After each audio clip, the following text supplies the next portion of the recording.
સમાચારમાં આગળ વાત કરીએ અરવલ્લીની, જ્યાં ધારાસભ્ય ચૈતર વસાવા સામે દાખલ કરાયેલ ફરિયાદને લઈ સમગ્ર આદિવાસી સમાજમાં નારાજગી છે। ભિલોડામાં સમાજના આગેવાનોએ મામલતદારને આવેદનપત્ર આપી આને રાજકીય કાવતરું ગણાવ્યું છે।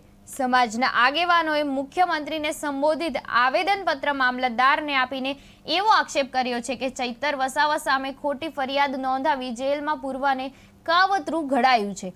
આવેદનમાં સ્પષ્ટ ઉલ્લેખ છે કે આદિવાસી ધારાસભ્યોને ટાર્ગેટ કરીને તેમના હક અધિકાર છીનવામાં આવી રહ્યા છે અને રાજ્યની નીતિઓમાં સાંપ્રદાયિક ભેદભાવ જણાઈ રહ્યો છે।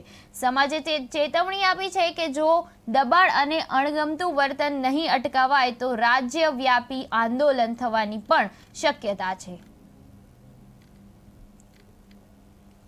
ભિલોડા ખાતે જે ડેડિયાપાડાના ધારાસભ્ય શ્રી ચૈતરભાઈ વસાવાની જે ધરપકડ કરી છે એને અમે સખત શબ્દોમાં વખોડીએ છીએ।